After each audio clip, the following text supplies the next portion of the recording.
Lawmakers are not letting up the heat during the second day of discussions for Bill 178, a measure that approves the port's revised master plan. This time, officials from the agency were criticized for $4.3 million worth of task orders, which some senators claim didn't know was being approved by the port's board.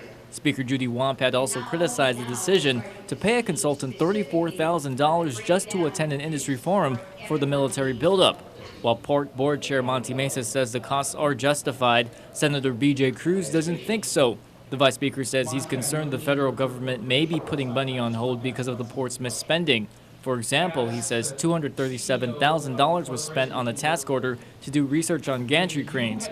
Then port officials decided to cancel the order the day after being questioned by senators. He calls the situation ludicrous. I don't know why they're giving $237,000 to them, because if you saw, it's 1,300 hours to do that, and if you look down on the description of each one of the things that, like the speaker was asking, 84 hours to go on the internet and read a couple of call a couple of your friends?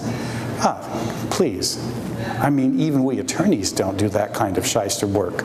And we have just totally... Also, as a result of Senator Ben Pangalinan's questions, Mesa admitted nothing in the law prevents them from applying for the $100 million in federal funds if the port master plan is not approved. So Pangilinan suggested to focus on the $50 million USDA funding and forget the other $50 million in our grants the port is seeking. He argues the military should fork out the money because the improvements made to the port is only going to meet its needs. Why can't the military just say right now, commit itself, never mind the IRA grant. Why can't the military right now say, never mind the IRA grant, the first $100 million is going to help us meet the peak demands?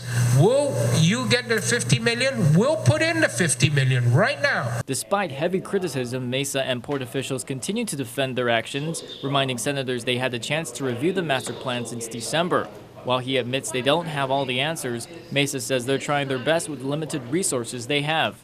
The things that we've been doing is deliberate to try to get us the best maximum dollar value that we can get with the limited financial resources the port has.